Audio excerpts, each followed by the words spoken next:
G20 शिखर सम्मेलन में PM Modi और फ्रांस के राष्ट्रपति इमानुएल मैक्रो की मुलाकात हुई। भारत और फ्रांस के बीच द्विपक्षीय बैठक में शामिल हुए पीएम मोदी।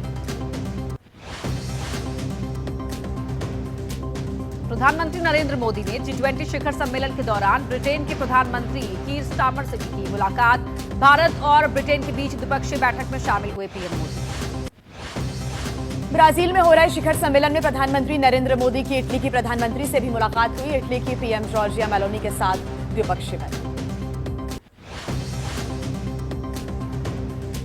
प्रधानमंत्री नरेंद्र मोदी की G20 शिखर सम्मेलन में पुर्तगाल के प्रधानमंत्री से हुई मुलाकात। दोनों ही देशों के बीच द्विपक्षीय मुद्दों पर हुई बातचीत।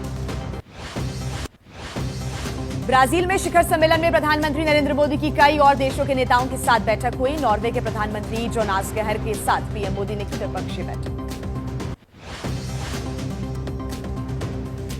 मणिपुर की सुरक्षा स्थिति को लेकर गृहमंत्री अमित शाह ने की बैठक। लगातार दूसरे दिन हुई मणिपुर के मौजूदा हालात की समीक्षा। सुरक्षा बलों की तैनाती की भी समीक्षा। सूत्रों के हवाले से बड़ी खबर। गृहमंत्री अमित शाह ने शीर्ष अधिकारियों को दिए हैं निर्देश। मणिपुर के जातीय हिंसा से प्रभावित इलाकों में जल्द से जल्द शांति व्यवस्था को बहाल।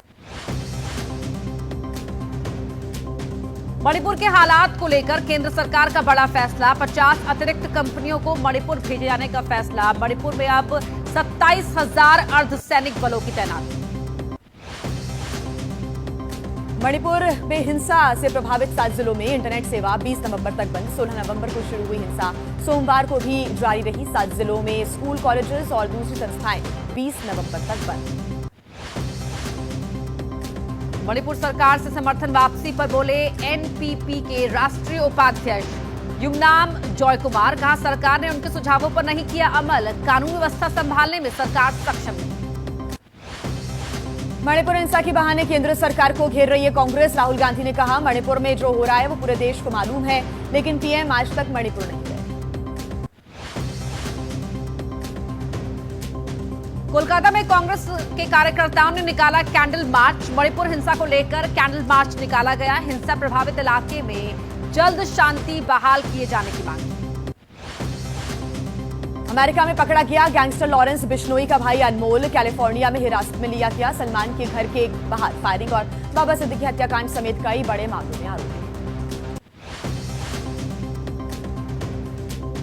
खालिस्तानी आतंकी अर्श डल्ला की हुई कनाडा की कोर्ट में पेशी। 28 अक्टूबर से कनाडा की जेल में बंद है अर्श डल्ला। वीडियो कॉन्फ्रेंसिंग के जरिए हुई पेशी। मामले में इस बुधवार को फिर से सुनवाई। केंद्रीय गृह मंत्री अमित शाह का आज गुजरात दौरा। कई कार्यक्रमों में शामिल होंगे। गांधीनगर में डाक टिकट प्रदर्शनी का करेंगे उद्घाटन। 50वें पुलिस विज्ञान सम्मेलन की करेंगे शुरुआत। रक्षा मंत्री राजनाथ सिंह हैदराबाद में कोटी दीपोत्सव 2024 में हुए शामिल। यहां योगी के नारे को दोहराया, जब तक हम बटे हैं तब तक हम हारे हैं। हम विभाजन से बचेंगे तो विकास की ओर बढ़ेंगे। राहुल गांधी ने अमृतसर पहुंचकर श्री हरमिंदर साहिब में मत्था टेका। राहुल ने गुरबाणी कीर्तन सुना और संगत को पानी पिलाने की सेवा भी की। राहुल गांधी ने कहा, हरमंदिर साहिब पहुंचकर मिलती है असीम शांति। आरएलजेपी अध्यक्ष पशुपति पारस ने आज पटना में बुलाई पार्टी कार्यकारिणी की बैठक। पशुपति पारस बिहार की सभी सीटों पर अकेले चुनाव लड़ने का कर सकते हैं ऐलान। राजस्थान में स्कूली पाठ्यक्रम की होगी समीक्षा। सरकार ने कमेटी का गठन किया। 1 महीने में रिपोर्ट सौंपेगी कमेटी। सांसद पप्पू यादव को फिर मिली धमकी। इस बार उनके बेटे को निशाना बनाने की धमकी।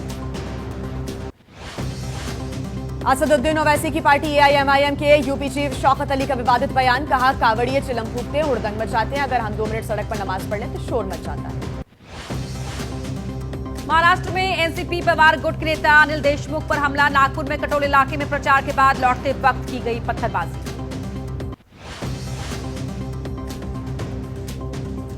नागपुर के डीसीपी ने कहा, अनिल देशमुख इलाज के लिए एलेक्सिस अस्पताल में कराया गया भर्ती। अनिल देशमुख फिलहाल खतरे से बाहर।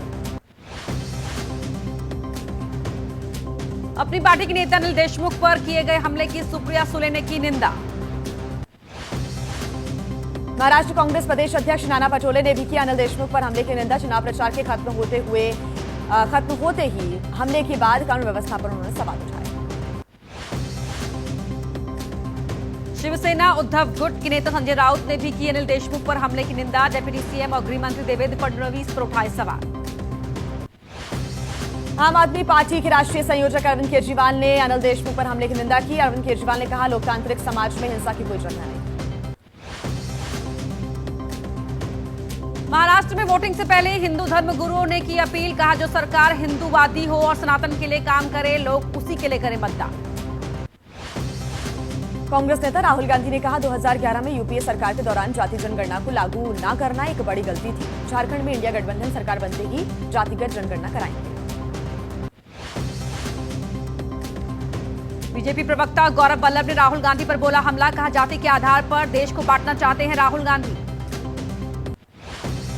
झारखंड के लिए बीजेपी चुनाव प्रभारी शिवराज सिंह चौहान ने कहा, बांग्लादेशी घुसपैठियों की वजह से झारखंड की माटी संकट है। असदुद्दीन ओवैसी ने अखिलेश यादव पर साधा निशाना। कहा, अखिलेश यादव के पास आरक्षण तो है, लेकिन केवल अपने परिवार और खानदान का। एनसीपी के दो खेमों के बीच सुप्रीम कोर्ट में कानूनी लड़ाई। चुनाव चिन्ह घड़ी का इस्तेमाल करने से रोकने के लिए शरद पवार गुट की याचिका पर सुनवाई। सांसद राशिद इंजीनियर की नियमित जमानत याचिका पर आज होगी सुनवाई। पटियाला हाउस कोर्ट सुना सकता है फैसला।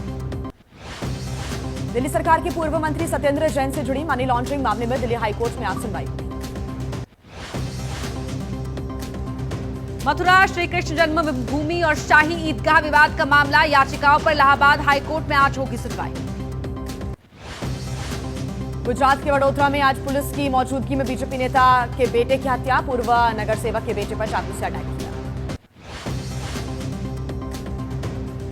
गाजियाबाद में वर्चस्व को लेकर युवक और युवती की हत्या। दो लोगों ने अपने साथी की हत्या कर शव रेल की पटरी पर फेंका। मध्य प्रदेश के बुरहानपुर जिले में दो पक्षों के बीच टकराव। धार्मिक स्थल पर दावे को लेकर आमने सामने आए दो गुट। दिल्ली की ज्योति नगर इलाके अभी मैं आपकी पुरानी रील को सेम टॉपिक पर कुछ लोक शिकायत के बाद 7 पुलिस वालों पर कार्रवाई की गई।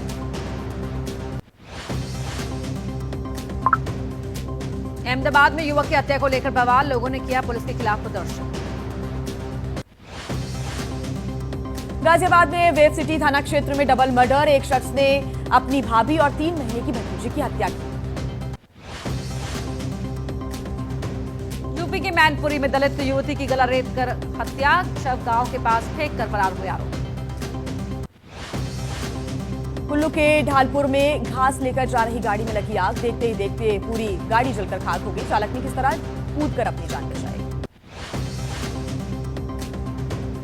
दक्षिण कश्मीर के कुलगाम में स्कूल में लगी आग। मौके पर पहुंची फायर ब्रिगेड की कई गाड़ियां। दिल्ली एनसीआर में आज भी साफ नहीं है मौसम। चारों तरफ छाए धुएं और धुंध की चादर। लोगों का सांस लेना हो रहा है मुश्किल। दिल्ली में आज से 10वीं और 12वीं की कक्षाएं भी चलेंगी ऑनलाइन। बढ़ते प्रदूषण को देखते हुए दिल्ली सरकार का फैसला। सीएम आतिशी ने एक्स पर पोस्ट कर दी जानकारी। गाजियाबाद नोएडा में भी 12वीं तक की कक्षाएं अब चलेंगी ऑनलाइन। गुरुग्राम में भी बढ़ते प्रदूषण को देखते हुए 12वीं तक की कक्षाएं ऑनलाइन चलाने का आदेश। दिल्ली में क्रैप कोड लागू होने के बाद एबीपी न्यूज का रियलिटी चेक। गाजीपुर, टिकरी, बदरपुर और अप्सरा बॉर्डर पर दिखा नियमों का पालन। सिंघू बॉर्डर में बेरोक-टोक निकल रहे BS4 डीजल ट्रक। दिल्ली सरकार के निर्देश सख्ती से लागू कराए जाए। ग्रैप 4 के निर्देश। दिल्ली सरकार ने सभी विभागों को नोटिस भेज दिया है। आदेश दिया जा चुका है। एनसीआर में वायु की गुणवत्ता अभी भी बहुत खराब।